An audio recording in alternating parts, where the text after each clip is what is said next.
On today's starting nine, Jake and Carl sit down with Los Angeles Dodgers all-star third baseman Justin Turner to talk about the evolution of his career, what makes him so different, and who gave him the famous advice that turned his career around. In an amazing conversation, we're also calling that one a must-listen. The Angels are for sale. We got a bunch of news around the league. It's a great day for a starting nine. Let's just get into it. Action! Welcome back to Starting Nine. Carl here in Chicago, Jake, Arrieta in Austin, Texas. And are you watching the Little League World Series? I haven't watched any, and the main reason is because I don't have a TV that currently functions in the house. Everything I'm watching is either on my PC or on my phone.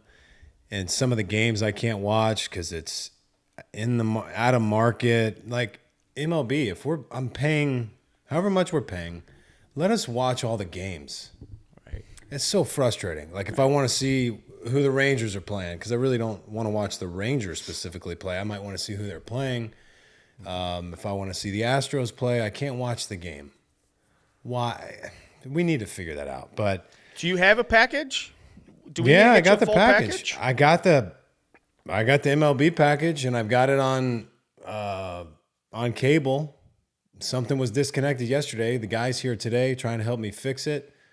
It's just one thing after another. I want to get all these people out of the house, but unfortunately, that's probably not going to happen for 3 to 4 months. Have you seen the movie Parasite?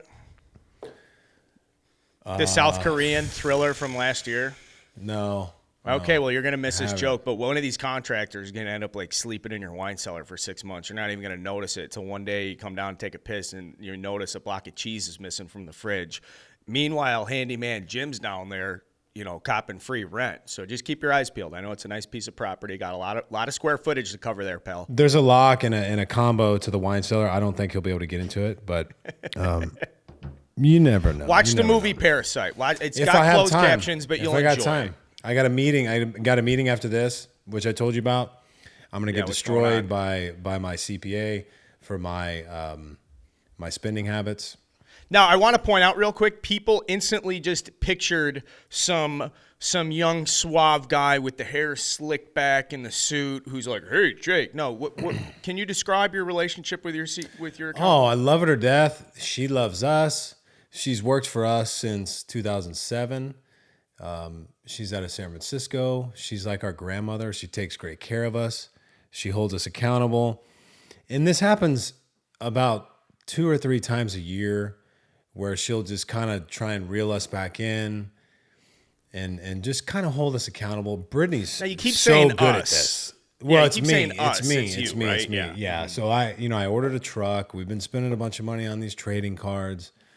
And I'm turning Cooper into a monster when it comes to this trading card situation. So, on a random Monday, we go to the card shop and we spend way too much money. And Brittany's like, you're not allowing him to like understand how much you're spending. Like $2,000, $3,000 on a box of cards here and there is okay, but you're doing it a couple times a week.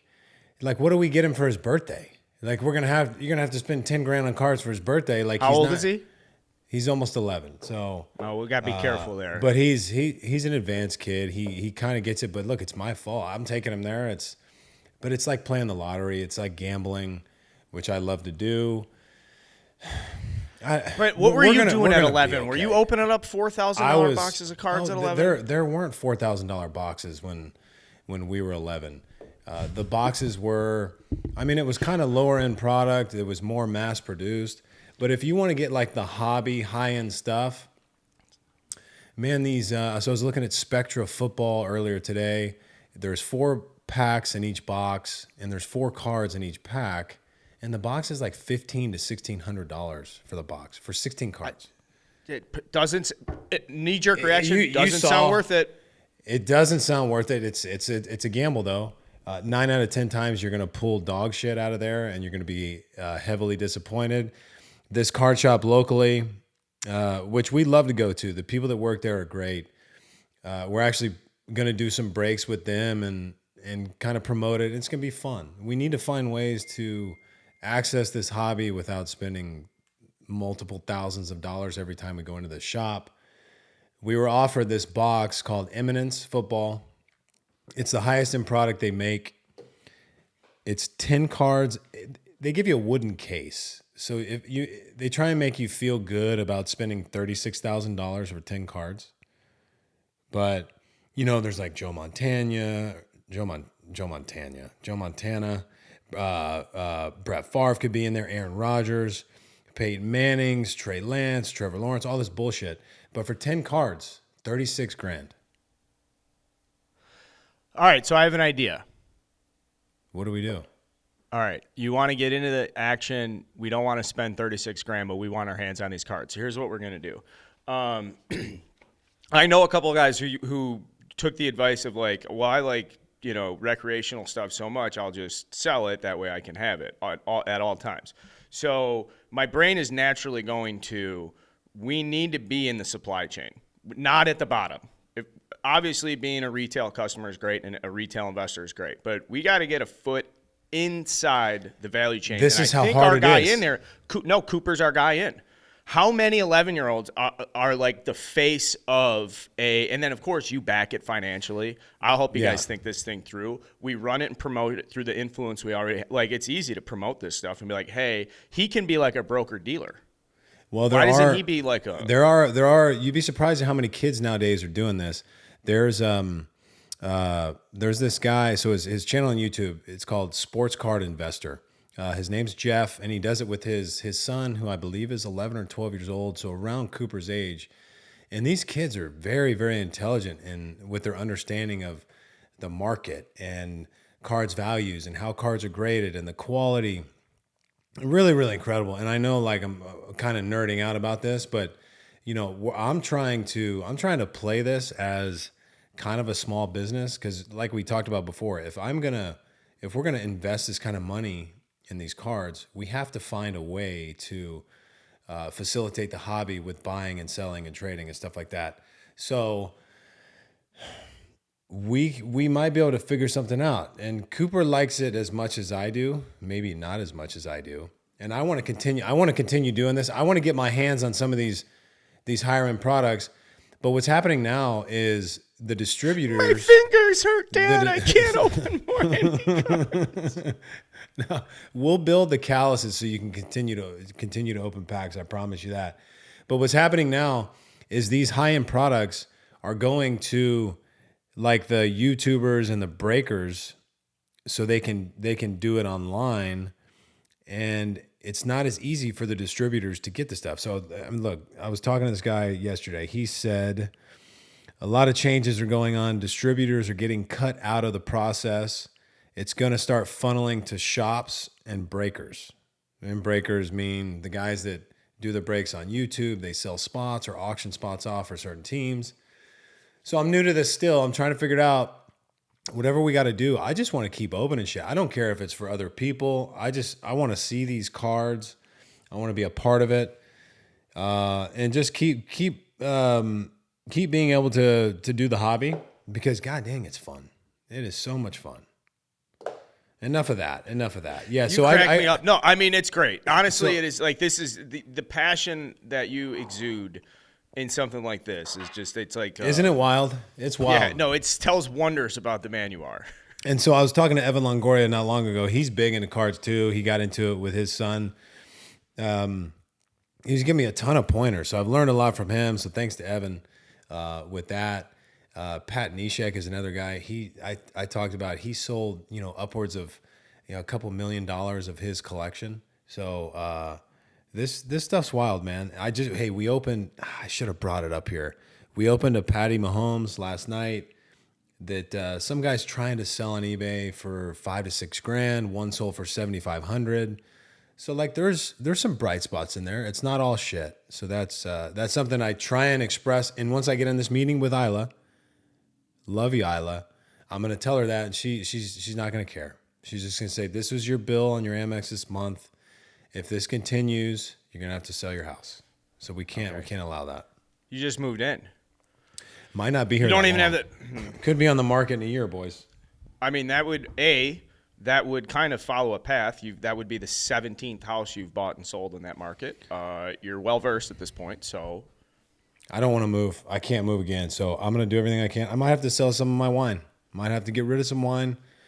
So just keep an eye out for, if you're listening to this, stay on track with us, pay attention, because we're going to, I might have to auction my stuff. I don't know if I can even give it away now. I know we talked about giving shoes away. These might have to go to the highest bidder because I need some walking around money. So stop blowing it on cards. I mean, I spend too much on pins. Look at all this stupid shit that I have. Well, you should take a deep breath because we have a sponsor that is standing behind you in this show that supports you. They want you to know, Jake, it's okay. You don't need to auction these cards because we're supported by Game Time, the official ticketing app of Barstool Sports, the exclusive ticketing partner. I talked about this on the last episode, the Lumineers concert, looking to go to that. I also have a thing. Me and a couple buddies, this is like once a year, we're going to go sit in the bleachers together. So I'm going to put in a call to Game Time, see if they can do me a couple solid, get me some very cheap tickets for the Cubs. The boys will be running loose. That is a day game. We have transitioned to day games. We can't do the night games anymore, but we will be using Game Time because Game Time guarantees the lowest price. And if you want to get a piece of the action, you can download the Game Time app, go to the account tab to create a login, and redeem code starting9 for $20 off your first purchase. Terms apply. Download Game Time, last minute tickets, lowest price, guaranteed. Put it in the folder. Make it a part of the habit. If you're going to something, you want to check something out, I promise you the Game Time prices will be favorable, boys. Thank you. Put it in your main folder on your main page on the phone. I don't even know if I need to say iPhone, but I know some people have Androids or some other strange device. Make sure it's on your main screen, because if you go to sporting events regularly, or you're going to start, it's one of the best places to look. We've used it. It's going to save you money. It's going to save you money and time. And let's be honest, time's valuable. Money. Time is money. Last night I spent a lot of time around the softball field. I wanted to tell you this real quickly because I play in this league. There's 10 teams. It's Tuesday night. It's the 16-inch softball league? Yes, 16-inch. Yes, hold on. Yeah. It's like a small watermelon. Do you have it? Yeah, I might have strained an oblique picking this baby up, but that's fine. And that didn't actually happen. So, I'm in the 16-inch Can't league pull Tuesday fat. nights. That's what I hear. Starting 9, subscribe to our YouTube channel. It's been a good show, guys. Well, no. All right. Thank you for that. Thank you. Show us the ball. Here's the ball. Subscribe to YouTube so you can see it. There's the clincher name on it. Is it soft? Yeah, it comes Or out it softens hard up over the game, over the time of the game, right? Yeah, you better be sharp innings 1 and 2, especially at third baseman. So there's 10 teams in this league. You play 8 games. There's 2 byes. And most of the teams have been in the league for now. This is our 9th season. And then the other teams have been in it for like 10 years, 11 years. This is where I originally met Big Cat in person. I think I've told that story before. But the games are played. There's 4 games on Tuesday nights, 7, 8, 9, and 10. And so we had the 7 p.m., and it's a blessing to play the 7 because if you play the 7, you bring beer for everybody and you hang out the rest of the night. And 30 guys last night just sitting around watching 16-inch softball bullshit, and every single guy could tell you if they were a Cubs fan or Sox fan, like where the team is in the standings, like what they're doing, like what they want to see. Not like crazy diehard, just guys that love baseball. Everybody played high school baseball, D3 college baseball. Everybody's just like into the sport. And we're just sitting there laughing at the end of the night, like, how many of us are over the age of 35? How many of us are going home to, like, how many of us have, like, just built this Tuesday night into our lives where our wives and families and shit are just like, yeah, we know Tuesday night's off the books. That's a night that you need. You need that night with the boys to get out and to be slightly athletic, maybe break a sweat or a thumb, at one of the hot corners, and discuss what's going on around the league. And regardless of where the Cubs are at or the Sox are at, it's always fun in Chicago to kind of have those conversations and talk a little shit.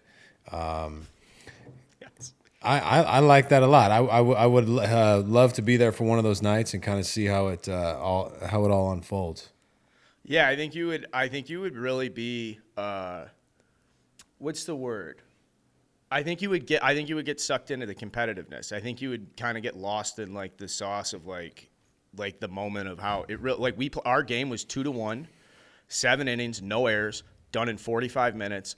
And one of the purest moments in the league, the umpire, Rob, who's just a legend in Chicago softball, was like, hey, I never do this, but if you guys just want to keep playing through this till the 8 p.m. time slot. So we end up playing like another inning. Never happens in this league. Ever. Never. So are they typically low-scoring games like that? Like it's not very easy to get hits, or was it just two nice defensive teams? Two really good pitchers, really good left side of the infields. Really good pitchers. How are you a really good pitcher in 16-inch softball? Explain that to me. So in most leagues, there's no fence, and so what they do is there's a height rule where you can't throw the ball higher than 12, but it has to come in higher than 6. It's normal. It's a normal slow pitch softball rule. We played in the league too, hard like a normal softball. But it seems like the rule is the same. This rule for this league is different. There are a few no height limit rules, but that's typically because there's a fence. And so this league is played on the UIC women's softball field, which is maintained by the University of Illinois school system. It's gorgeous. The skyline behind it. I'll actually text you a picture while I'm explaining this to you. And so It's like you're in the dugouts, manicured field, padded wall, scoreboard, and it's very hard to get in this league. So once you're in, you're in the league. So like I said, we've been in it for 10, 11 years. But because it's a fence, there's waiting. A high – yeah, it's teams are routinely turned down, or people are like, how do you get in the league, can't get in the league. Okay, so since there's a fence, there's a height rule for no height pitching. limit, so you can throw as high as you want. Okay, because to make it harder to hit? Yes. Because these balls that'll come in fucking from the heavens. Oh, I mean, you're literally it's like a raindrop. Swinging. Yes. Swinging up? I'll send you a picture now. Now, that's what you would think. You got to chop. Well, you want to chop, yes. My first game this last season playing softball, trying to elevate it and just hitting absolute moonshots to shortstop. I could not hit the ball to the outfield for the first game. Back shoulder drops. Some of the best players in the league are guys you wouldn't even – and I don't want to disrespect Greg and Colin. They're good. I'm sure they're listening to the show right now. These guys, their hands and how well they can handle a barrel. Our pitcher, Ryan Hayes, how good he is at throwing a ball in from the heavens, dropping in. Guy's an unbelievable dart player, pool player, hits missile drives in golf. And the whole group are guys from the same fraternity for the most part. So we've just been friends for 15, 20 years. A lot of athletes are unassuming. I've played with some very, very good athletes whose ability you would think that would be overlooked until you see them kind of perform in a myriad of sports and different activities. And some of those quirky sports, like you said, like darts or pool or whatever, or ping pong or even Jesus, what the hell's the sport? Pickleball. No, well that too. Racquetball. No, with damn, it's like soccer but on the table with the little little foosball. Ball. Foosball. Jesus. I got tendonitis my junior year of high school from playing foosball. The wrist action that it requires to just sling it in there. That's something that I respect a good foosball player. I really do. I'm not very good at it. I had a sales job before, and the sales job was a lot of guys in call centers that'd be all amped up in the morning, drinking Red Bulls and fucking getting ready to make cold calls. And then our sales trainer was like, hey, we should put a foosball machine in the break room, or a foosball table. Next thing you know, 2 weeks later, nobody's making phone calls. There's a fucking full office bracket. All people are doing is playing foosball. That foosball table was the best and worst thing that ever happened to that sales team. It was great. I don't think we sold shit for a while, great. But foosball's great. I like it's an underrated table sport, if that's what it would be called. But I think ping pong's the best of all time. I'll never get Just it. And amazing. that's an intimidating one. But okay, I wanted to ask you a question because you bring up unassuming athletic people. We interviewed Justin Turner today, talk about burying the lead. And he is, to me, this was probably the coolest conversation I've had with a position player because it was the most layman's term, like, oh, that's how you're good. Would you consider him is he unassuming as a third baseman compared to other third basemen in the big leagues? That's a great question. I would say that he's just overlooked. He's not viewed as like a star in the game. But if you're actually like, if you're a player and you play against him and you just see what he has done year after year and you recognize his plate discipline and his coverage and how good he is at handling the ball and velocity inside and his ability to lengthen the count and go from a pitcher's count to a hitter's count, like with the flip of a switch. He is, like, if you just put the numbers on the table and you take the name out of it, like he is, or at least in the past, he's been a part of that upper echelon of performers in the game. And he gets lost in the mix a little bit with all the stars on that roster. But if you ask the guys, in that Dodgers clubhouse, I mean, who's one of the, the catalyst in the lineup, like he is that guy. I mean, he's all over the plate. And he talks about, his transformation and how he worked with his hitting coach and how he had him, just move fluidly and be athletic and use your entire body. Like that's to me the easiest way to explain to somebody how to hit, right? Instead of being a robot and having all these mechanical moving parts, like just move athletically, move fluidly. And that's what I talk to young players mostly about pitching is just move like an athlete, play a lot of long toss, crow hop, and just be fluid. I'm not going to teach so many fine detailed mechanics because biomechanically, we're all going to throw differently. I look at pictures when I was 10, 11, 12 years old. My delivery was almost identical to where it was when I was pitching several years ago. There were some small changes that I made over time to like smooth it out and make it more repeatable. But we all throw a unique way different from the guy next to us. So if you try and make 5 or 6 guys throw identical, maybe only one of those guys will figure it out and be able to move like an athlete. And Turner's hitting style is different than just about anybody else's. So to get that insight from his hitting guy is probably one of the most beneficial lessons that anybody can give. And I would just promote and recommend that hitting coaches, pitching coaches, to young athletes, or even, guys in college or in the minor leagues or even at the big league level, just preach being an athlete and moving fluidly. Yeah, because a lot of the stuff is like step 1, step 2, load, unhinge, this. And if you're it is like if you're overwhelmed with thoughts at any point, it's harder to do stuff. And it's the way he simplifies it, right, into this like athletic ideology, the story of Zach Greinke, with just like a little adjustment here, man. Why don't you think about it like this? And we got to make a thing out of Zach Greinke stories. Like that has to become a regular thing for guests where it's like, if you have any stories about Zach Greinke at all, please share, because I don't think I've ever heard anyone tell a bad Zach Greinke story. No, I mean, everyone that I know, every story I know of him is borderline legendary. And the story I told at some point in the past about, when he got a hit off me and we were kind of crossing paths in the outfield running poles together, I'm like, I got to get on this side to talk to him. And he just gave me the most like blunt, matter of fact, like answer, like, oh, well, you just threw me a shitty curveball and I just laced it into center field. All right, Zach, thanks, man. Good luck for the rest of the year. And what Zach told him was something that I feel like not many would do. They would kind of just give you an answer like right off the top of their head. He's like, no, like I gotta research this. Like, let me dig into this. Let me figure out, what I would really do, and then I'll come back to you with a researched answer. And that's Zach Greinke for you right there.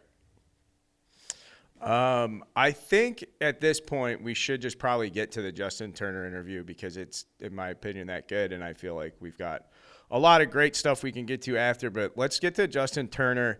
And before we do, I would like to thank our good friends at HelloFresh. We talked about this before the show because it was like, did you guys get the stuff from HelloFresh? Just got it. Yeah, you just got it. Like good. It literally showed up an hour ago. We're unboxing it. Really excited to try it. So I have a pork butt in the slow cooker right now. We're gonna have that today. The HelloFresh meals will get prepared tomorrow. And it looks amazing. It's like some herb roasted chicken breast with some pasta, some veggies on the side.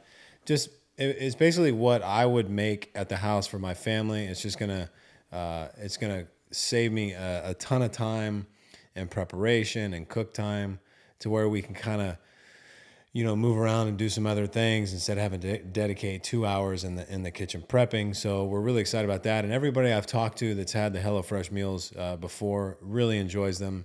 So we're really excited about that. Yeah, I can personally attest as a HelloFresh user for several years. I've been getting HelloFresh. I'm a big HelloFresh guy. And here's another little fun fact about these meal prep services. So that was like a big thing with Mrs. Carl and I after we had got married and we're living together and just kind of you get settled into the day-to-day routine and stuff. And one thing we really were trying to figure out is all right, who's making dinner tonight? Are you making dinner? Am I making dinner? And there was a very long time in the house where I was predominantly the one making dinner because I have more. It's just I was in the kitchen a lot. I'm a kitchen guy. And so I will give Mrs. Carl credit because she has used HelloFresh as a launch. She uses a launching point to be all right, well, this is easy to prepare. The recipes are straightforward. Everything's in front of me. And I'm not joking. Now she's making beef Wellington on a Sunday night. We're talking about a great service here that can empower anybody in the kitchen. I've seen it firsthand. Don't be bashful, fellas. They got 55 weekly options, and we have a crazy, crazy promo code. You're going to go to HelloFresh.com/starting16. That's the website. We're giving 16 free meals away across 7 boxes and 3 free gifts. What you guys have to do is go to HelloFresh.com/starting16 for these 16 free meals, and you're going to use code starting16. Starting16. HelloFresh.com/starting16. Use code starting16. There we go. 16 free meals. 16. Well, that's tremendous. It's a fucking ad read too. We like HelloFresh. That's a nice ad read, and I'm impressed that Mama's making beef Wellington. You gotta talk to Brittany because I do all the cooking. She's gonna get mad at me for saying that. She helps here and there a little bit, but I'm the chef in the kitchen. But I enjoy doing it. And you're smoking a pork butt, pal. Of course you do. I do that. I made the kids ribeyes this morning for lunch. Ribeyes and some rice, some vegetables. I just like to make people happy with food. And I think most people. What if you found out Cooper traded his ribeye at lunch for a bag of cookies? He's like, hey Grayson, I'll trade you. It would never happen. It's his favorite. It's his favorite thing in the world is steak and rice or ground beef, ground bison and rice. And I know it sounds simple and kind of boring, but we love it. And I could eat it every day. The kids could eat it every day. Brittany's the only one that's can we get a little bit of variety? But I'm like, what else do you want? Do you want I like making chicken thighs. I feel like rookies like chicken breasts. But if you ask and you talk to the chefs and the best cooks in the world, they prefer chicken thighs. I think they're the most flavorful, the most juicy. Chicken breast is a little boring, but if you get a good one, it's nice. But it's easy to make a dry chicken breast. So I don't prefer much else other than red meat and rice and maybe some avocados. I mean, it might sound boring, but if it's prepared well And if you're as you're mixing and seasoning the ground beef and the bison, throw in a couple eggs to make it nice and moist and juicy. That's a little trick there, and some Worcester sauce as Are it's in you the allowed to pan say the word simmering. moist in your house? It's a weird word, but there's only one word that she doesn't like that I say, and moist is not it. Well, I mean, at this point, what is it? She hates cunt. She cannot stand that word.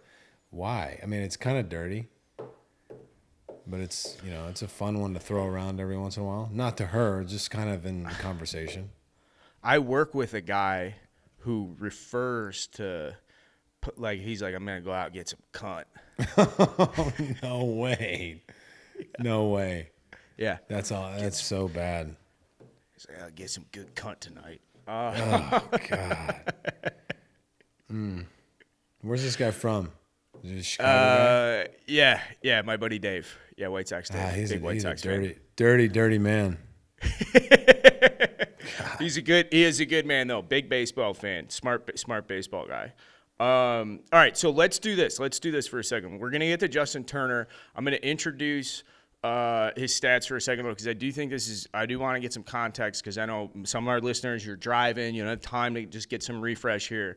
So really interesting here because Justin Turner has played 14 years in the big leagues. He's got over 5,000 plate appearances. He is a 2-time All-Star. He is a 3-time MVP, top 15 finisher, twice in the top 10. He started his career with the Baltimore Orioles with you, played a good chunk with the New York Mets, moved over to the Dodgers when he was 29 and became an everyday player when he moved to the Dodgers. Since he's been with the Dodgers, he's posted a 132 OPS plus, an 862 OPS. He's hit 294, 374, 488, and he averages over 162 games. I mean, his averages are just insane. He's considered one of the best eyes in baseball. Certainly an interesting guy, still doing it at 37 years old. Let's get to Cal State, Fullerton Titan, and Los Angeles Dodger, Justin Turner. We're in the interview portion of today's show. We are joined by all-star third baseman from the Los Angeles Dodgers, Justin Turner. And I guess my first question is your beard sponsored? Jake talks a lot about his beard. You guys have great beards. Has somebody owned the rights to your beard yet? No one owns the right to my beard. But a funny story about that is Gary Vaynerchuk actually bought my agency, and it's called Vayner Sports now. And one of the first meetings I had with him, he was talking about beard brands and like, has anyone reached out to you or is there any beard companies? And I was like, no, but that's something I'm interested in. And he's like, no. He's like, you don't join with another beard company. If you want to start a beard company, you start from the ground up and you just create your own. And I was like, okay. Like, I played baseball 162 of 180. Like, I don't know if I have time to start a company right now. But he's like, no, you absolutely do it yourself. And I was like, but I haven't done it yet. Well, we always have a bunch of ideas, and I'm sure you do too. And we're approached by people all the time, and I respect Gary for saying that because it's not a bad idea. But you're right. It's like, when the hell do we have time to do it? You know what I mean? So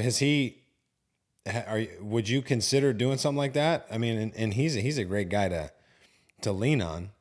Oh yeah, I definitely want to get into some stuff, but I'm hopefully a couple years away from doing that. Yeah. So now in the off season, will you? I would like put pen to paper and throw some ideas around and talk to connections and try and get the ball rolling on some things. But it's like you got November, December, and then now you got to start hitting or throwing. You have no time. You have no time. Is there anything big or small that you've started or tried to get the ball rolling on?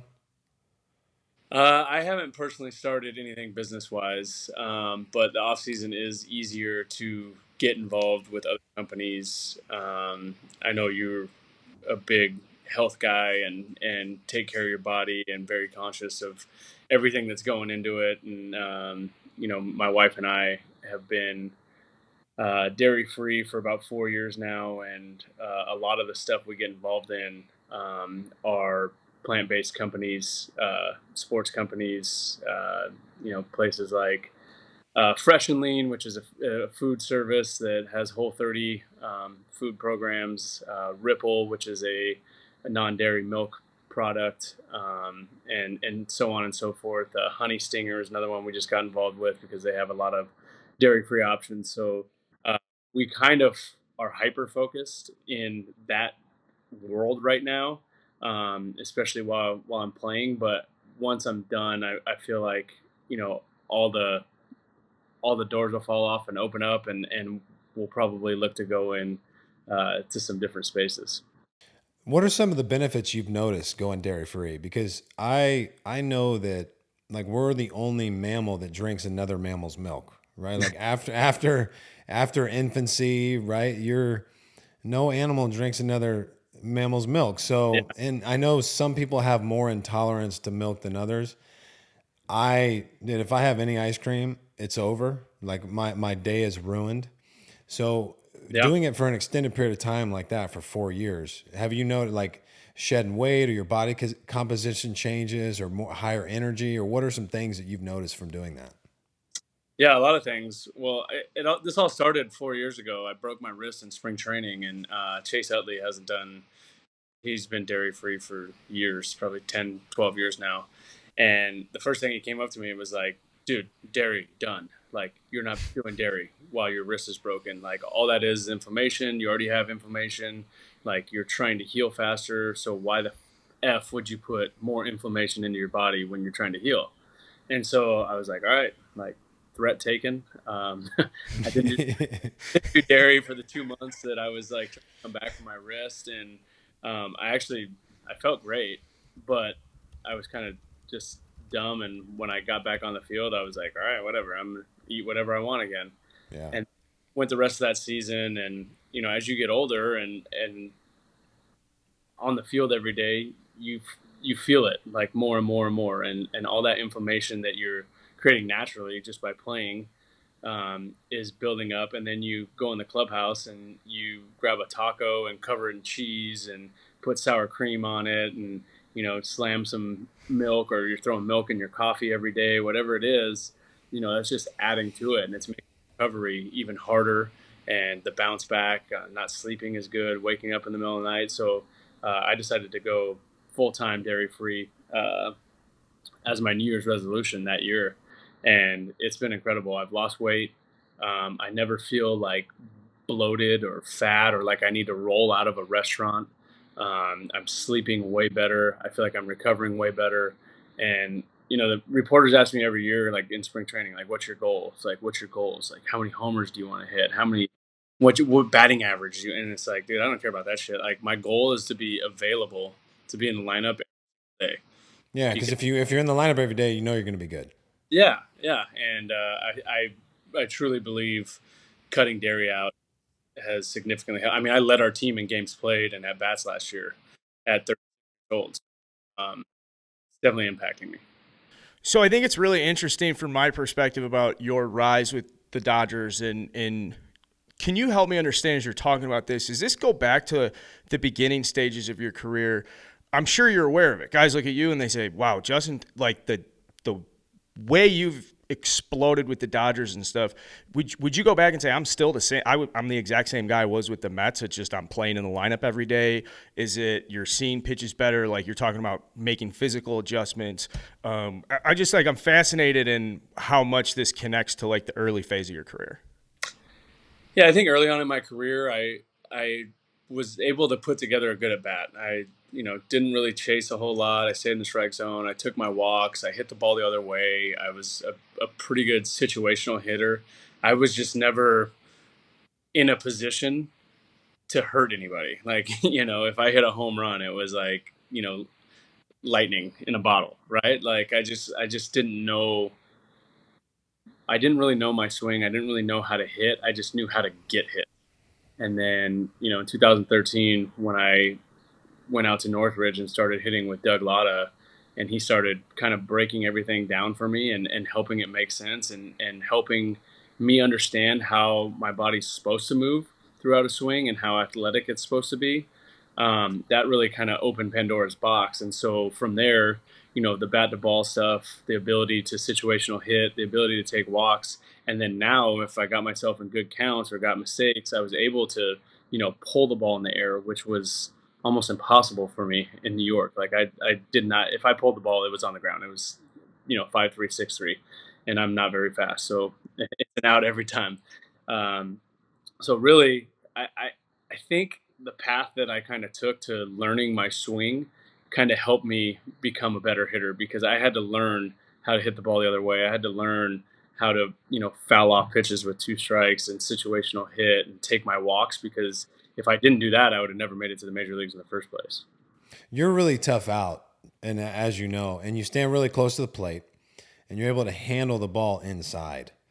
Was that a conscious adjustment that he helped you with, and being able to? Did he help with your increase in bat speed, or was that just something that kind of helped transition from being an athlete and just swinging fluid and having that athletic type of approach? Yeah, so I think the swing changes kind of helped me handle the ball closer to me better. When I was in New York, anything close to me, I could get hits on them, but usually it was like the Derek Jeter swing, right? Like inside out, like Inside out. or hit like a soft line drive over the second baseman's head. And now that I, made these adjustments and changed my swing path, I was able to catch those balls out in front and elevate them and get them in the air. And what I learned through a conversation with Zach Greinke, actually in 2015, we were sitting on the bench, and I asked him. I said, Zach, if you were pitching to me, like, how would you get me out? And in true Zach fashion, he said, brutal honesty. He said, let me go look at the numbers. Let me go dig into this. He wasn't going to just like shout some bullshit at me, right? Like, he's like, I'm gonna go do a full scouting report on you. So today, sitting in the dugout again, he comes up and he said, hey, I would throw you 100 straight fastballs down and away. And I'm like, Zach, are you crazy? Like, I get most of my hit, like 70% of my hits are the other way. And he's like, yeah, but do you know where the pitch locations are on that? Like, you handle the ball closer to you and you hit those balls to the opposite field. He's like, no, you can pull them too, but most of your hits that go the other way are balls closer to you. And I was like, really? And he's like, yeah. And he kind of showed me the whole thing. And I was hitting like 120 on, how they have those little boxes, like in the bottom left corner, outside bottom corner of the box. I was hitting like 120, and I'm like, holy shit. And I'm like, so Zach, like, if you were me, what would you do? Would you stand as close to the plate as you possibly could? And he's like, I would stand like on top of the plate, because like you're hitting 300 everything in, and you're hitting 100 everything away. Like, he's like, just get on the plate. And I was like, all right. And from that day forth, I stood on the plate, and now I hold the all-time hit-by-pitch record for the Dodgers. So That's amazing. Wow, man. Dude, do you as you get to the plate with arm guards and stuff? I'm trying to picture in the box right now, and I can't see an Evo sheet. How much stuff do you guard yourself with? I have Just an elbow guy. G-form elbow guy, yeah. But I don't have the big one that goes over the forearm. I actually cut that off. It's just a little one covers the elbow. So what helped you elevate those balls inside? Was it like, were you not keeping that back elbow in tight? Were you just having a hard time, preventing the rollover? You're trying to catch it too far out front, or what? Because I'm trying to think of it just, from my little knowledge of hitting, like what that could be. So the biggest change in mindset, when I was with New York and before then, when I saw a ball inside, my thought was I have to like release the barrel, right, to pull it. I want to like throw the barrel out in front to pull the ball. So what that was doing was causing me to be super long. My barrel's like casting outside, like behind me, and then I have no bat speed coming through the zone, and I end up finding the label on everything, right? Because the ball's inside. I got to throw the barrel and pull. What I learned when I went into Doug is it's not about throwing the barrel and pulling. It's about, staying inside the ball and catching it further out in front. And now, instead of thinking about pulling the ball, I think about hitting the ball in the air. And what that does is it allows me to not fly open with my shoulder. It allows me to like keep my barrel loaded as long as I can and then work through the zone like this way. and in turn, it helps me pull the ball in the air more. It also helps me still drive the ball into the right center gap, even if it's closer to me as well. So it's all kind of bat path for me, and pulling the ball is just a result of timing. If I'm a little bit early, I'll pull. I'm not taking a different swing when I hit a ball into right center or when I hit a ball, down the left field line. It's just I'm early, so I'm catching it out in front and it's pulling, or I'm a little beat, a little late, so the ball's going, to the opposite field. But it's kind of the same bat path, and just kind of working that line and being as linear as possible. Do you think guys will overcomplicate hitting? Should you simplify it? Like, because there's a lot of moving parts, but hitting and throwing, separating the shoulders and the hips, trying to create power. And when I'm trying to break it down for kids, it gets really difficult. But do you like to oversimplify things, or do you want to dive into it as deep as you can? Do you want to see biometrical movements with all this shit, or what's your take on that? Because there's guys on both ends of the spectrum, and there's guys that are successful on both sides.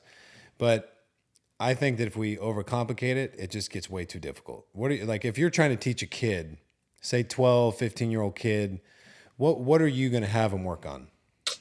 Well, I think what I've kind of learned over the last 3, 4, 5 years, because hitting has become so like about the nuts and bolts and less about like going out and competing against a guy with what you have, is I think one, everyone learns differently. Everyone takes in information differently. Some people need, to feel every single little thing in their swing, and some people need to be like internal with those cues, regarding them, and then some people do better with the external cues, like, hey, just try to hit a ball in the air to right center, or hey, you're getting beat a little bit, maybe line up to left center this at bat. And so I've kind of try to get a feel for guys and how they kind of need to like get information to help them. And there's more information in today's game than there ever has been, and almost to a fault. Like, these kids and these showcases are, I think about the futures game, that shortstop, right? They're like, oh my God, this kid just threw a ball 100 miles an hour across. And it's like, who fucking cares? For the Yeah. 40, Yeah. like, Yeah. he doesn't need to do that. That just means he's going to make a bunch of errors if he does that. Like, let's get under control and let's hit the guy in the chest every time. And, I've had a lot of pretty good infield coaches, Freddie Benavidez, Juan Castro, um, um, Jose Vizcaíno is with the Dodgers right now, Dino Ebel. And one of the most common things about them is your self clock, that internal clock that you have going. And almost all these guys are like, hey, you want to throw every guy out by one step. Like, whatever the timing is by that, like, if you get a routine ground ball or if you get a rocket or whatever it is, like, just throw them out by a step.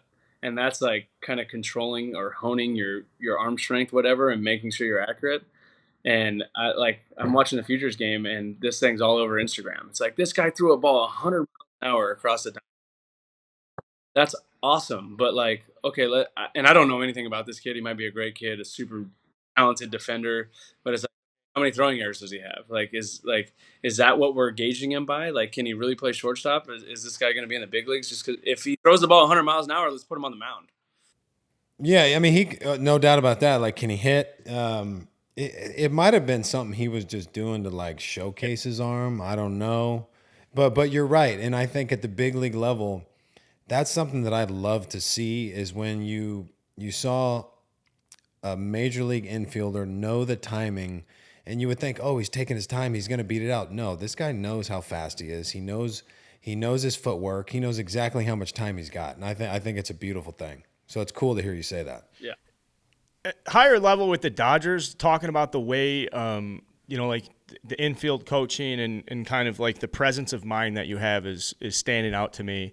Is that something you guys as a team or a club do better than other clubs, you think? I think we do a really good job of taking all these numbers and information and stats and regurgitating it, our staff, and figuring out how to relay that in relatable terms to the players, right? Because it's one thing to just take all these numbers and be like, look, you have, this bat speed and this rotation in your hips and this lack of shoulder mobility, but like guys aren't going to understand that, right? That's not Yeah, how do we fix so that? like I think our guys do a great job of kind of translating, right? And putting it into terms that we can relate to.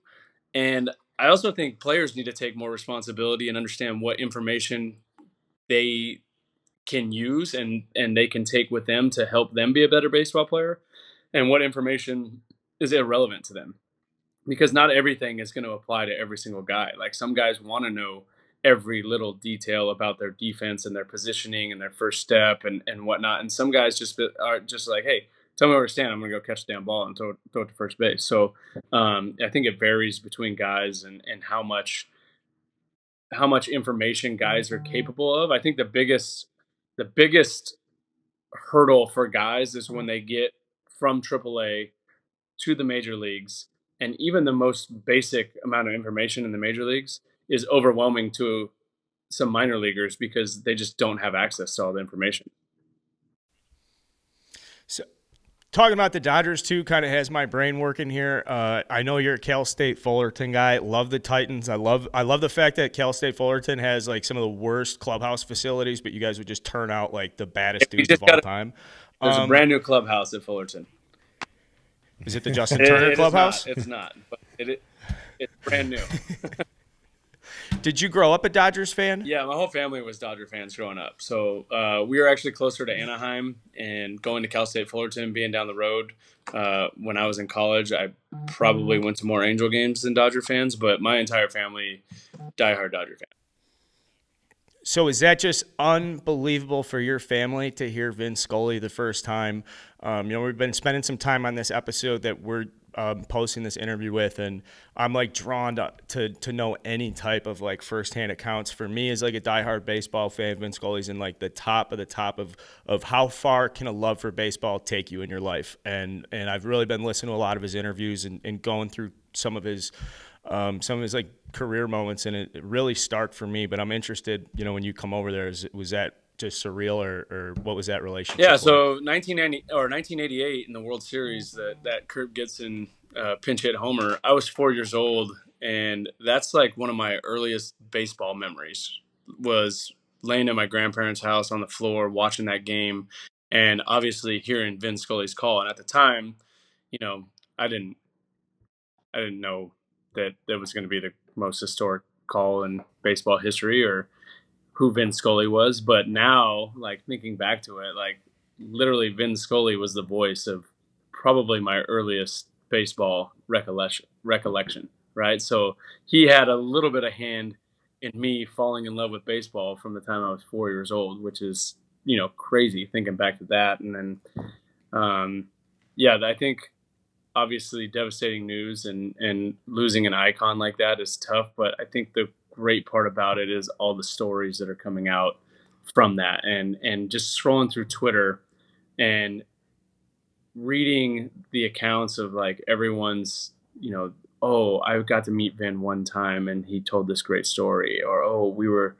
you know, doing this, and Vin walked in. That we were going down the elevator at Dodger Stadium, and Vin walked in and, asked me my name and introduced, like those little stories. I think are what, probably a lot of people didn't really realize how genuine and how engaging and how much character and class, Vin had. Vin had a way with words that most people don't, and I think that's why he was so special. And Carl and I were talking, before the show about, his last game and his send off, and how he was saying, the sun will rise tomorrow, and I assure you that Dodger baseball will go on. Just kind of, reiterating to fans like, hey, don't worry, like everything's fine. Like a new day will come, and I mean, it almost brings a tear to your eye, And I saw you in that hat with the microphone and the wings on it. Is that something the Dodgers made? No, I have a buddy of mine who he makes all kinds of hats just kind of for fun as a side gig, and he actually dropped it off at my house at like 11 o'clock the night before. Well, you got to tell him, man. I need 2 All of right, those. I'll let him. That's it. That's a badass hat, man. Yeah. Yeah, that's good.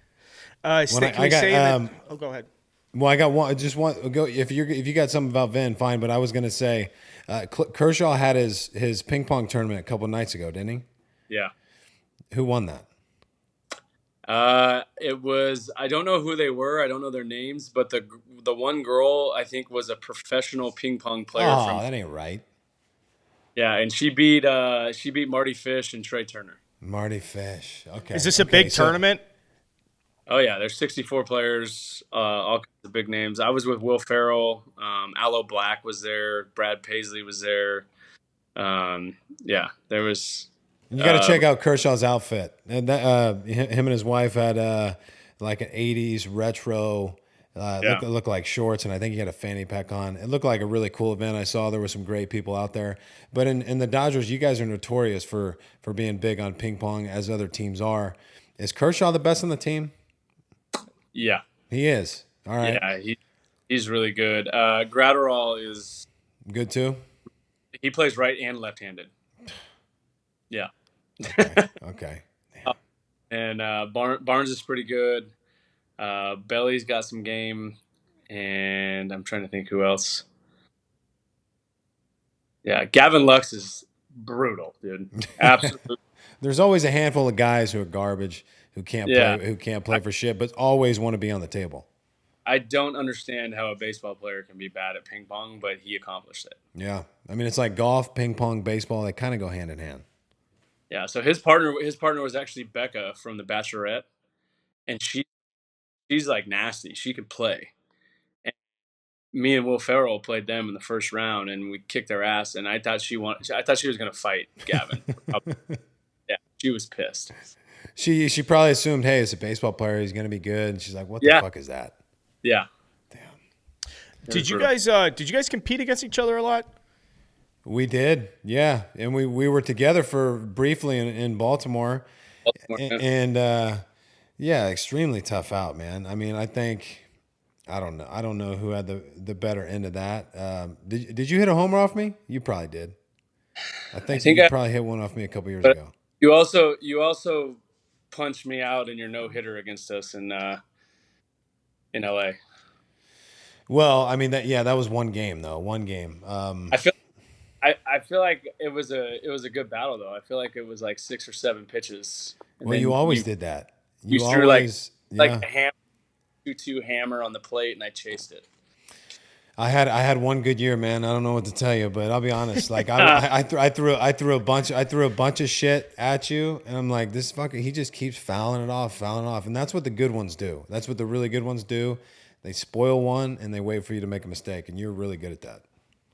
You just had this ability, this like around the corner throw and then the backdoor sinker that always felt so far away and would come back, and then you throw the slider off kind of that same slot and get chased, and it was always a tough. I think I did hit a lot of foul balls. I just don't think I put a lot of balls. Yeah. Well, I mean, squaring up anything, man. Like it's just, and people really don't understand how difficult hitting is, and to do it like you have for such a long time. Truly remarkable, man. And to hear how you've changed and become the guy you are is truly amazing. I'm a big fan of yours, and grateful you came on the show, especially on game day. I know how difficult it is to, redirect some time. So thank you so much for that. I appreciate it. Absolutely. Hey, if I can just say one thing, my wife, our foundation, the Justin Turner Foundation, and we have a 5K coming up that you can sign up for if you go to turnertrot.com or justinturnerfoundation.com. All the info's on there, and it's running out of Dodger Stadium, starting at Dodger Stadium and running to the Dream Center in Los Angeles, which is pretty cool. They're actually shutting down a mile of Sunset Boulevard for us, which I never thought would happen in a million years. But obviously, I'm sure your listeners are all over the country. There's also a virtual option if you want to sign up and support. All the money goes to homeless veterans and kids battling different illnesses and diseases. So we'd love to have you guys' support. Yeah, that's great stuff. And I'll point out that in my personal experience recently at Dodger Stadium, if you're a novice runner, I want to encourage our audience. You're not going uphill. You're going to be downhill to start, you're saying? You're coming off that. That's a little bit of momentum here. That's good stuff to know for a 5K. Yeah, exactly. It'll be a good scene. Awesome, man. Well, I'm on the website right now. I will definitely be donating. It's amazing you and your wife are doing that. It's a great cause. So for all our listeners, hop on JustinTurnerFoundation.com or TurnerTrot.com. Perfect. Thanks, guys. Good luck the rest of the season. Stay healthy, bud. All right. All right, bro. Take it easy. Thanks, man. All right, that's Justin Turner. Great interview. Thanks so much for coming on the show. And just real quick follow-up, I have the Zach Greinke quick story that just came out from Ross Stripling, a pitcher for the Blue Jays. He says Zach Greinke came up to him and he goes, "Man, I really think the Blue Jays are using you right." Greinke said, Stripling asked, "What do you mean?" And he said, "They don't let you go through a third time the order." Greinke said, "That's perfect for you." Stripling was like, I guess thanks. And then Greinke walked away. These Zach Greinke stories, like I said, are starting to pile up, and I love the fact that Justin Turner was like, "Yeah, I just stood on top of the plate, changed my mindset, saw the coach, and now he's like, just does all he does is damage." And he said, "How would you pitch me?" He said, "I would just throw you fastballs down and away." And he's like, Zach, really? Like come on, like I can handle that. And then he looked at it, and everything that he was hitting, like that he thought was down and away, was kind of more like middle. Slightly elevated, and not in that lower quadrant, that down and away box. So very valuable information, and to get something like that from a teammate and somebody who's as blunt and honest as Greinke is really, really cool. And, I just wanted to reiterate real quick, Justin Turner and his wife, they have a foundation, and if you want to go to JustinTurnerFoundation.com, the mission of their foundation is to support homeless veterans, children and their families battling life-altering illnesses and diseases, and various youth baseball organizations. I know that they had a 5K or have a 5K coming up. So go on there, check it out. It's helping multiple great causes.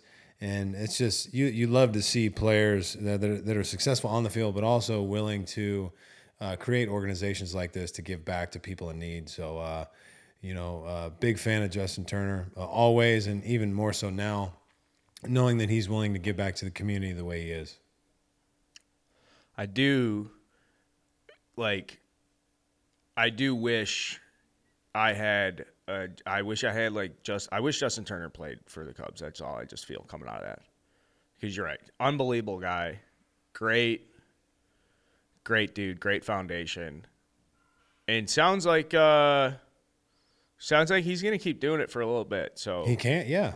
I mean, he looks fine. He looks good physically. So I mean, we'll see. I didn't ask him this, but I usually ask guys that are a little bit older that seem to be kind of getting to the point where it's kind of in their mind a little bit. Like, hey, have you had conversations with mama about like how much longer we want to do this? Are we gonna play as long as we can? Are we going to take it day by day, year by year, and see how the body feels, see the interest from teams? And it's hard to put like an end date on your career, like, oh, I'm going to retire after this season, or I'm going to play 2 more years. And it's too hard to say that. You kind of just you take it, season to season, and reevaluate your health physically and see what your family situation looks like. Like for me, I have Cooper and Palmer that are, almost 11 and 9 years old. It was time for me to be here with them and to be more hands-on with things they have going on in their life. Obviously, I wasn't performing the way I wanted to. I could have still played, but it was the right decision for me, and the timing just worked out. Yeah. Well, I mean, it does have to fucking – I'm sorry. It does have to suck, though, for every player to make that at that point, though. I know there's reasons and compelling reasons and it pulls, but, like, the last time you're, or is it different? Okay, let me ask you this. I knew my last game. Now, completely different levels. For me, that's like the highest I could get. I knew that the whole time. So when I got off the field, I was like, that was sweet. I'm done. I had like I was still kind of like it was, I felt like it was easier for me because I knew the whole time, like, come May 29th, my shit's done. That's it. I'm going out. So every time I took the mound, I was like, doesn't matter. Boom, boom, just pumping strikes. So is there something different, though, if you're kind of like on the fence, riding it? Like, do you remember the last time you put on a uniform? Like, is that like a memory to you, or is it just kind of like, yeah, it's a memory. Yeah, it's a memory. a lot of emotions going on too, because my last game was obviously with San Diego. I was pitching on the road against the Cardinals. A place that I've pitched well in the past, and I'm thinking about memories of my career before pitching there, and it's all kind of happening quickly. But I knew that this was probably going to be, I knew it was probably going to be my last season. The bullpen before that started in St. Louis, I strained my adductor on my push-off side. I didn't tell anybody What's about an it. adductor? Adductor is your groin. Okay. So, yeah, I knew it happened about halfway through my bullpen, so I backed off a little bit and got in about 10, 15 more pitches. And, yeah, in my head, I'm like, I know this is going to get worse when I pitch in 2 days. I just knew it was going to get worse. I was hoping that I could make it through a few innings, but I couldn't even make it through the first. It was like 2 or 3 pitches into the game. I felt it, and I'm out there, pushing off at 30, 40%, and just couldn't make it work. And I knew that was going to be my last game. And you don't want to go out like that, but you can't predict how things are going to unfold. I mean, everybody wants to be carried off the field and hit a home run in the last game of the World Series, or like David Ross did in his last at bat. But that's just not reality. It happened the way it did. I did everything I could, but that's the way mine ended, and I'm okay with that. I'm okay with that. I wish I would have been able to stick it out and pitch a little bit better with the Padres and help them perform a little bit better than we did and make the postseason. That didn't happen, but I am very content and happy with the way my career transpired, and would have liked it to end a little different, but so be it. And while we're here, I think we talked about this like a little bit, but good timing to ask. Was there consideration for you to join a staff or go work with anybody developing players? I know that's like a big passion of yours. Not at the moment, because like I said, the main reason that I wanted to stop is to be more active and involved with the kids and the family and be home for a while. And if you're on a staff, like you're at the field and gone much more than you are as a player. So I had conversations with several people about something like that, but I told them, like, the time's not right. This is maybe something I would consider down the road when my kids are a little bit older. But now I can't devote the time that it would take to be 100% involved and dedicated to a coaching staff at this point in my life. And it's because of the family. I just couldn't do it right now. I was asked to play in the World Baseball Classic recently, which I'm considering. Yeah. Wait. Yeah. Yeah. Mm-hmm. Like the World Baseball Classic. Like, okay, keep going. I'm sorry. That's in March or February, but for Puerto Rico. No. Yeah. You got to play for Puerto Rico. Dude, I just don't. I don't know if I want to fire the engine back up like that again. I don't Bro, know. the content, the show, we're broadcast. Hey, live from the Puerto Rico dugout. Quit being selfish, okay? Thinking about yourself. No, I'm thinking about the audience. I only think about the audience. So Eduardo Perez called me and asked me if I'd have interest because he's managing the team. I just don't know. I don't know. I mean, I got a little bit of time. He's like, I need to know by, I think it's November. I mean, I still throw a lot. We'll see. He's like, that we need starting pitching. Like, our bullpen is great. Like, we're gonna have a good team. We don't have enough starters. I mean, it's in Miami. It would be a lot of fun. I know my kids would love to see me do it again. I don't know. All right. I'll think about it. All right, you're right. I am being selfish, so I am going to be unbiased. I'm thinking about this for you because the negatives are, like, you're going to have to train. This is going to weigh on you. Well, I train. It's not the training. It's more building up and going through a throwing program again and having to do that. Like putting the nails on and throwing off a mound again. I mean, it would feel good. I mean, we have a mound at the house, and I'm building a cage in the backyard for the kids. So, I could get guys over here and throw some live BPs. We'll have to consider it because it would be some cool content. But outside of that, it's in Miami. It'd be fun. It'd be a fun experience. That team, how would you fit into that clubhouse? I'd fit in great. I mean, fuck, I know, and if I love all those guys, I'd be the only guy that's not speaking fluent Spanish. I tell you that. Wait, how Puerto Rican are you? Puerto Rican. Nice. My grandfather was born there, so. Nice. Yeah, so. Well, no, I mean. We'll have to give it some thought. We'll have to think about it. I've also been asked to play in the World Baseball Classic for Angola. Nice. No, that's a quote from Charles Barkley. He's like, I don't know a lot going into the 1992, the Dream Team. They were playing Angola in the first game. He's like, I don't know a lot about Angola. I know they in trouble. They went out. I think it's like got beat by 100. Damn, well, awesome. let's think. We'll circle back on that, but let's get into a little bit of this baseball shit. So Art Moreno, I was gonna say, we talked about Justin Turner and the Dodgers. Art Moreno announced that the Angels are potentially for sale, which means he's absolutely going to sell the Angels because you just don't float that out there and then hang on to the team. Yeah.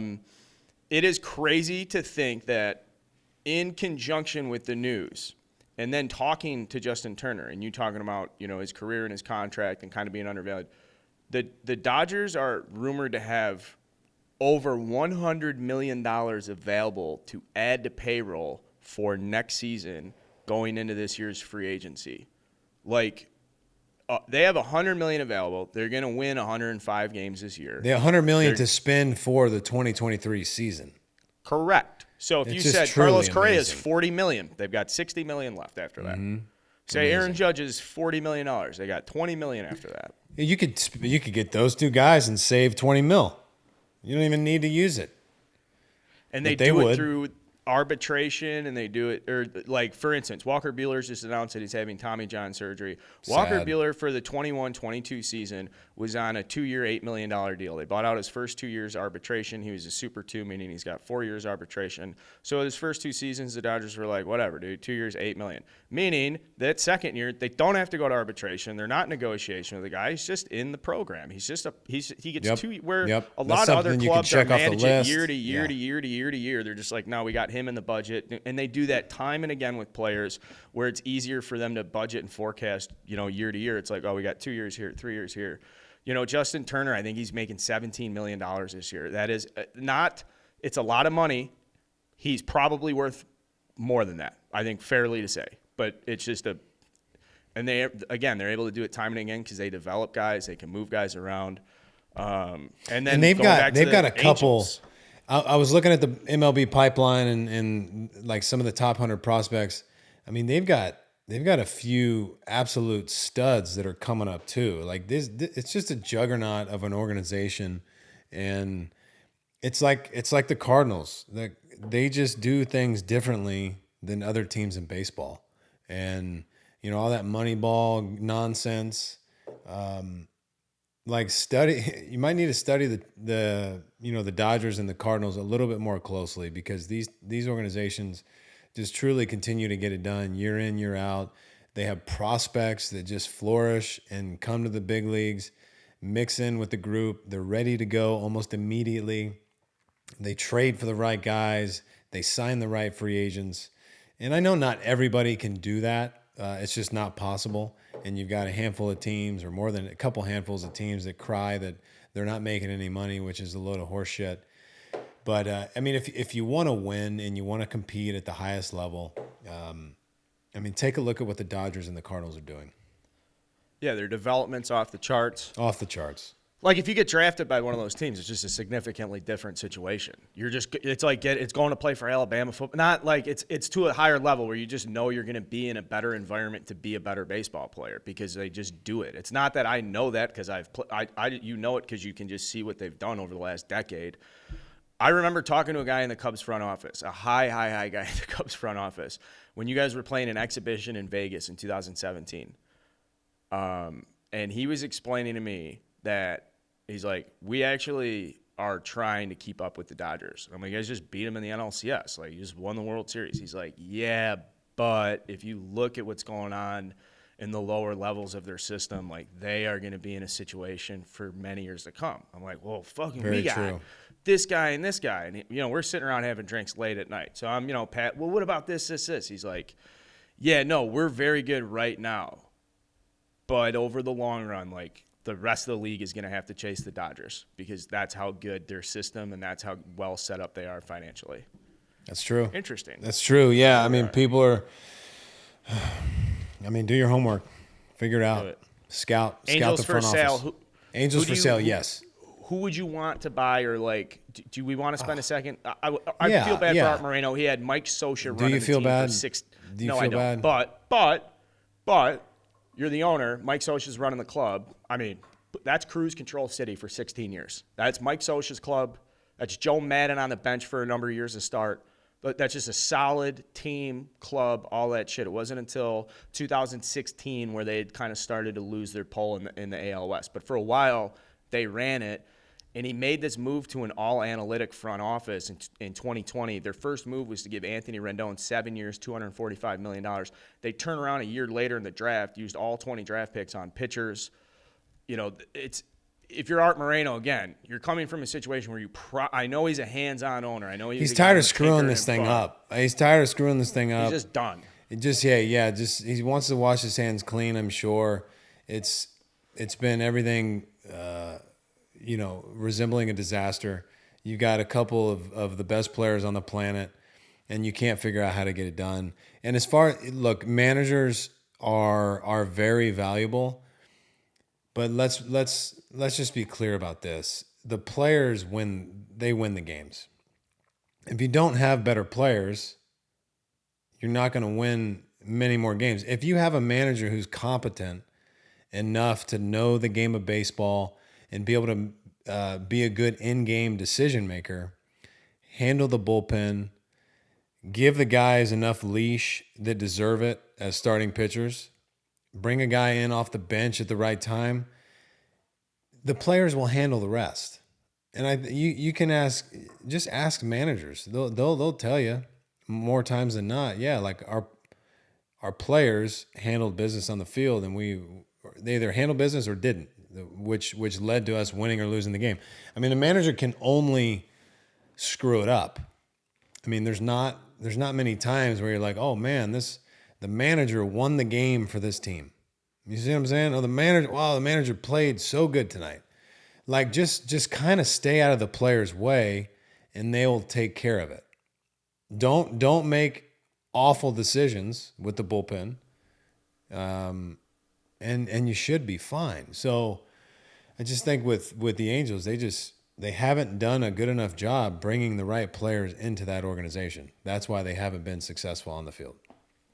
And to see a team be sold when team values are through the roof, and it's not like he needs some money. He's not going through a divorce. This isn't some succession planning, to my understanding. It's like the situation's just not good. It's not good. He probably wants a little bit more free time. Like you said, he doesn't need the money. None of these guys need the money. But who would I like to see buy the team? I mean, somebody who's an ultimate competitor, somebody who really wants to win, somebody who's going to, make a splash in that division and be tired of watching the Astros win everything. I mean, that's look, I don't mind the Rendon signing. It's a shit ton of money. I mean, I think he's a really, really good player. You need arms. I mean, look at the top of the best teams in the game. Look at the top of the rotations. And look, Shohei's great, but I mean, he's playing on both sides of the ball. And I hope that he can do it for another 10 years or so, or maybe more. But I mean, frankly, I don't see that being the case. I don't see him being able to sustain the type of performance that he has in the past, for another 7 or 8 plus years on both sides. It's just too hard to do. And he's, the only guy ever outside of Babe Ruth. And, no discredit to what Babe Ruth did. You can only compare them to their contemporaries and who they were playing against. But I mean, Shohei is just a different animal entirely, and to kind of waste his talent and his ability the way they are is pretty sad, honestly. Yeah, they said that Moreno didn't even trust the front office to work through a deal for Ohtani. Like Ohtani wasn't even knowing that like we should definitely be trading this guy if that's the right move for the long term of this organization, and he didn't even like trust the front office to do that stuff. Was like, no. Yeah, I mean, get him to an organization and that will get him to the postseason. Like baseball needs to see that guy in the postseason. It's going to help grow the game immensely. Get a boatload of prospects for him and a couple major league ready players, and move on about your business. But give him to a team that's actually going to utilize him in the postseason where the game needs him. I'm just thinking of like Ohtani as a St. Louis Cardinal right now. Amazing. Just get me out of here right now. I said something crazy. Do you think the Cubs could sign Aaron Judge? And what I mean is, do you think like the day game hoopla? Do you think the rep is he a guy who would be like, yeah, I'll go play there, or is there something about going to play for the Cubs where it's like, that's a lot. Like I'd rather just play here. I don't know Judge well enough to like have a hard opinion on this. I do know that anytime Chicago's in the mix, you listen. I think the amount of day games they play, and the more day games you play consistently, you learn to love it because you get to experience, and I think we've had this conversation before on the show, you get to experience the city more. In any other city, you don't play near the day games. And when you play a day game, you're typically going on the road following that game. There's the situation occasionally where you have a day game, then you have an off day, which you'll spend at home. So you get one day here and there, very rarely, to like, go to lunch or go to dinner, or go out with a group of friends or have family in town and see your city. In Chicago, like I got to experience the city for a lot of years and got to know so many amazing people around the city, going to restaurants and comedy clubs and falling in love with the city. So that's something that you have to consider when you have the opportunity to potentially play for a team like, either the White Sox, which obviously they don't play that many day games. So, I mean, mainly just the Cubs. I mean, the day games are so damn fun. And when you play them back to back and, 3 or 4 in a row or whatever the case is, you learn to love that shit, man. I mean, the amount of, things you get to do in that city and the activities that there are, I mean, you can do something different every night. And that's why the city's great. So I think Judge would have to listen, and I know that he would. I don't know if the Cubs are willing to make that sort of investment at this point in time. But when a free agent like that becomes available, I mean, you have to sit around and talk about it with your team, don't you? Yeah, I mean, especially a guy like that, he's getting to the you don't like to use this term in baseball unless it really applies and it's generational. And he's 48 home runs right now, and the second place guy in the American League is 31. That's like a 50%. That's more than 50% than the power. And then showing up last night. Okay, obviously, game 1 of the Subway Series between the Mets and the Yankees, very close game, nail biter, all that stuff. He shows up bottom of the first last night, hits a ball 7,000 feet. It's like not even just picking up right where like. That's that momentum piece to me. That's to me is like what makes Judge the superstar, is just being able to like bridge momentum. He's just such a dominant force. And it's crazy to think the Yankees were trying to sign him for like like a $22 million, $24 million extension, 25 or something. And like, I'm pretty sure he's going to get the 36 AAV that Mike Trout has, I think. I'm pretty sure that he's going to get as much money as he wants and maybe a little bit more. Well, and you're going to have, this is what plays in your favor as a free agent of his caliber, is you're going to have more than a few teams that are going to be interested. And it's like when you're at an auction and you got a handful of billionaires there, something that shouldn't go for $1.8 million ends up going for that. Like if you say you're at Barrett Jackson and you really want a 68 Eleanor or 67 Eleanor, GT 500, that car is probably worth, $400,000 or $500,000, but you got to spend $1 million to get it because you got guys that just have so much money that are raising the damn number over and over and over. So I think that's something too that's going to come into play is you have a lot of guys a lot of teams that can afford him, and it's going to drive that number up. And he's like a Dave Winfield or like Frank Thomas, Andre Dawson presence in the box. Like when you're facing this guy, there's a lot to that. And no offense to guys that are of smaller stature but are still really high-end performers, like it's an intimidating presence. I don't care who you are when he's standing in the box. And it's like Stanton. Like, hey, just please don't hit the ball up the middle. If you're gonna hit it 1,000 feet that way. Just don't hit up the middle.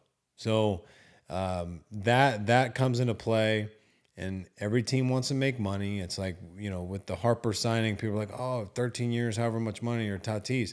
Those guys sell tickets and they sell jerseys. Speaking of selling tickets, Bryce Harper, AAA last night, hit 2 bombs, pulled one, amazing. And then just like a little slap laser. It's cute. I'll hit it, 385 feet to left field, kind of on a line. No stride. I'm just so excited to see him back. And the Phillies, man, like that. I didn't know if he was going to come back at all, but it didn't surprise me. Like Harper. Even if he's not feeling great, if it's still like borderline broken, he's like, you know what, fuck it. Put me in the lineup. I'll make it work. And I've said this in the past. I haven't played with many guys that love the game as much as he does. Doesn't matter the circumstances or the situation. Bryce Harper wants to be in the lineup. He wants to win more than anybody. And that's just why I respect him as much as I do. Well, the Phillies will have an opportunity. They're 10 games out of the NL East, but they are very much contenders for the postseason. And it's way they're one of those teams where you can definitely see Harper comes back, and then all of a sudden that lineup that's been thumping without him is just going to make everybody better, especially if he's DHing. You're not really doing anything to the chemistry on the field. You're not really kind of messing with, So, okay, that's another development to follow. What else do I have here? The Tatis media session? Yes, thank you. I was surprised with how much the tone had changed. Obviously, the initial reaction that he had to being suspended for PED usage was not great. And whether the ringworm thing is true or not, right? Still don't know. Yeah, who knows? Right. But he sat down with the media yesterday and was pretty candid and honest, and he opened up and was apologetic and was candid, and AJ Preller was by his side. Mm-hmm. And I wrote a blog about it where it's like the Fernando Tatis redemption tour for 2023 is officially underway, and the first stop is shoulder surgery and a nice session with the media. And so he's going to go get shoulder surgery. The team's been wanting him to do this. And so, again, they owe him $333 million for the next 12 years. So for the first 2 years of the $14 million or the 14-year deal, some bumps in the road. Finished 5th in MVP voting. Fell off a scooter. He's like, if there's a time we've said for him to really take steps forward, this is a great opportunity for him to bounce back. Go get the shoulder surgery, rehab, be there for your teammates. Yeah, reset. But I think most importantly, I didn't see the media session, but just to be humble about it, be vulnerable, admit that you made a mistake, whether it was for the ringworm medication or something else. A mistake was made.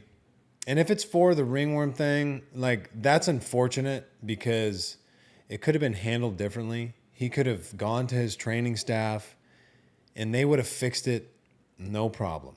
And things like this happen all the time, and trainers get you prescribed medication to handle, certain types of infections, whether it's, you got a little itch here, itch there, they'll take care of you. So, but sit down with the media like he did and answer the questions honestly and show a little humility and move on. A mistake was made. Can't do anything about it now.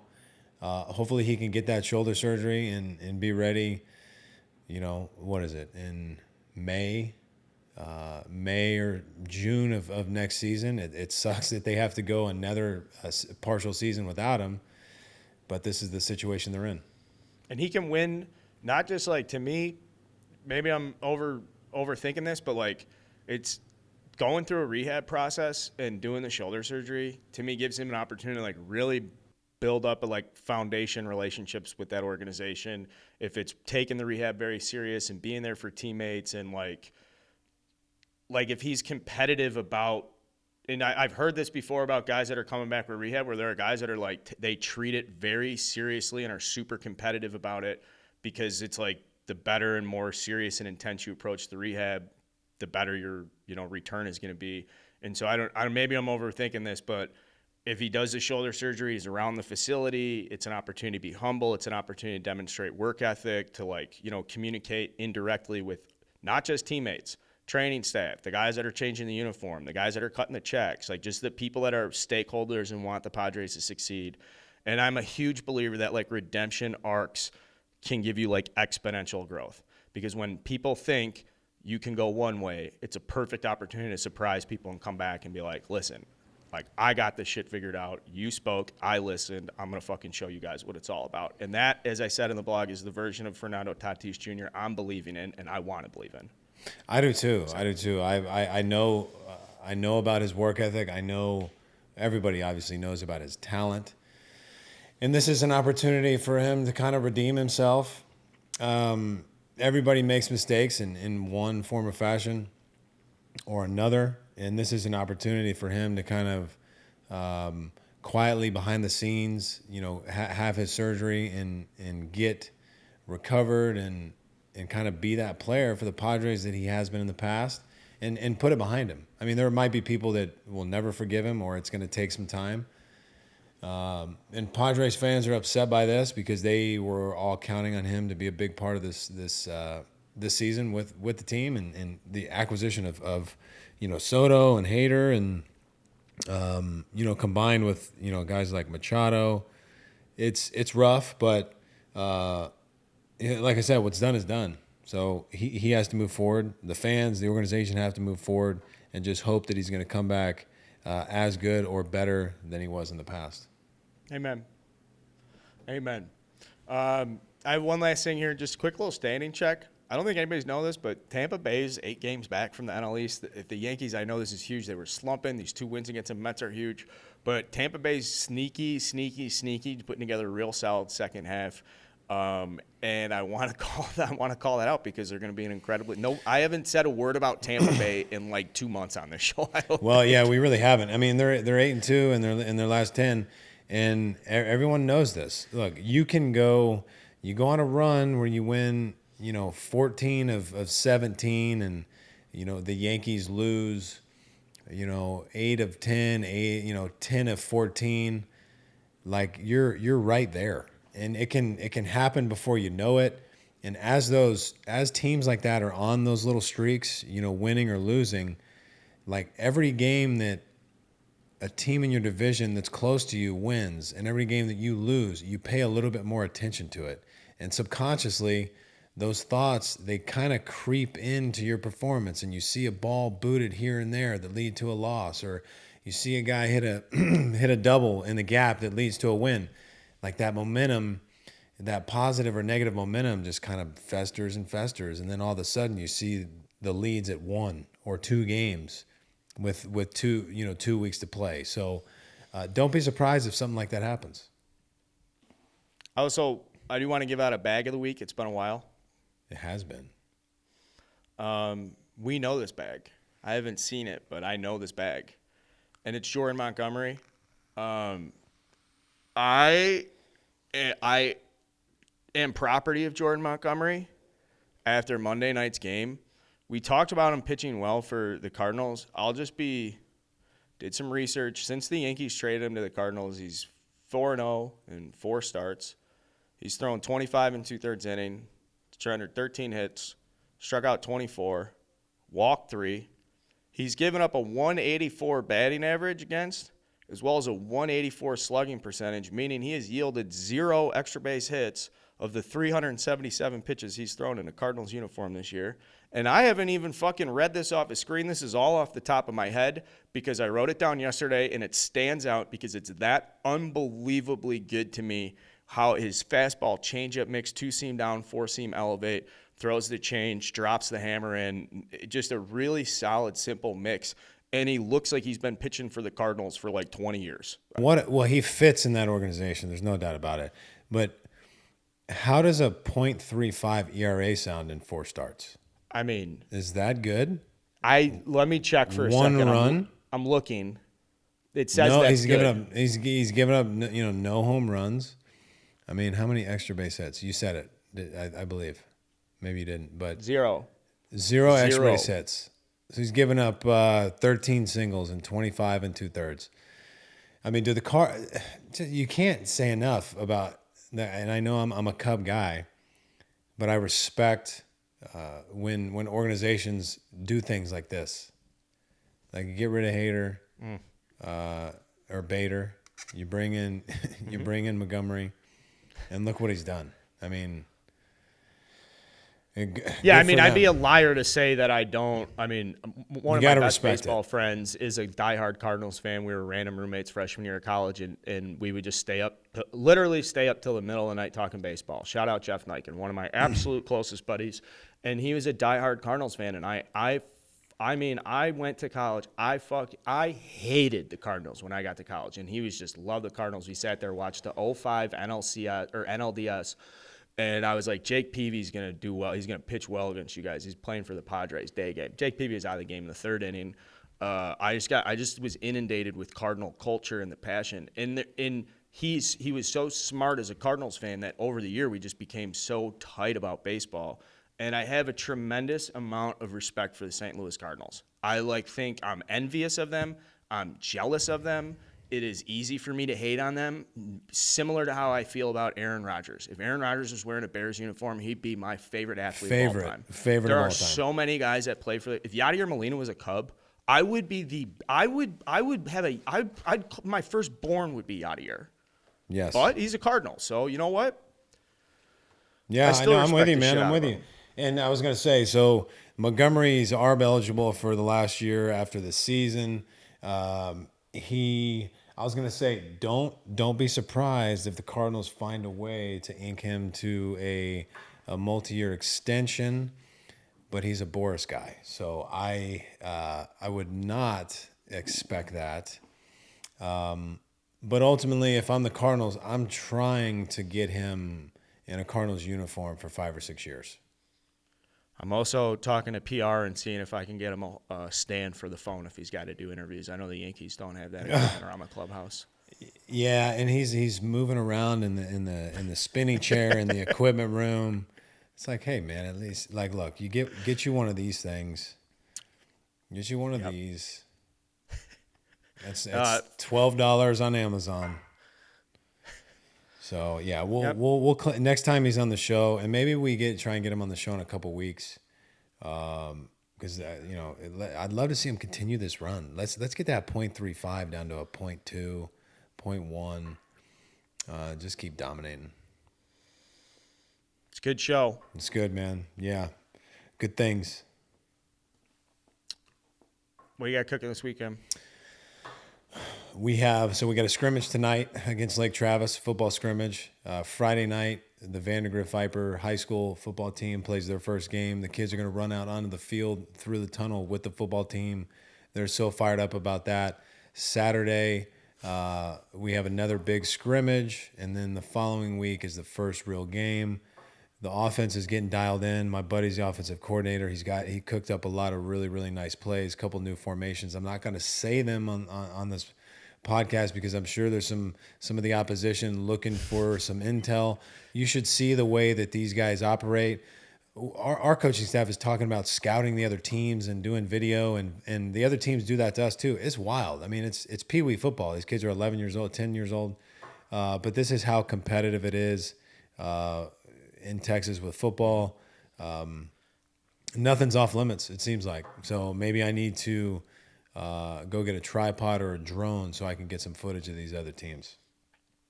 I'll do some reconnaissance. I'll work my Austin contacts to figure out what this 11-year-old football team's doing. You got to get an edge, man. I don't care how old you are anymore. You got to get an edge. I don't care what the circumstances are, what sport you're playing, hobby. You need an edge. Well, all these quarterbacks, and not just quarterbacks, but so Vandergrift's playing Lake Travis. Or I'm sorry, they're playing Dripping Springs, and their quarterback committed to Baylor. He had offers, so I had him pulled up. He had 18 total offers, U of H, Kansas, Louisiana Tech, Colorado, Notre Dame, Ohio State, Stanford, TCU, Texas A&M, Texas State, Texas Tech, Vanderbilt, North Carolina, Penn State, Texas. So like these are the big boys, and the quarterback from Westlake went to Clemson. So I mean, it's just a lot of heavy firepower. Yeah, amen to that. Amen. Speaking of heavy firepower, I'll be down in Champaign for Illinois' kickoff week 0. They're playing Wyoming. They're favored by, I think, 10.5. I love this. I'm a big fan of Illinois sports. It's probably where I'm like the most childish in my fandom, and I've become friends with Coach Bielema over his tenure in Illinois. So I'm excited to go down there and see the boys play. And I might be hanging around Flossmore Golf Club. You play there? I have not, no. Ask your buddy Hap. I think that's one of his favorite tracks. But really?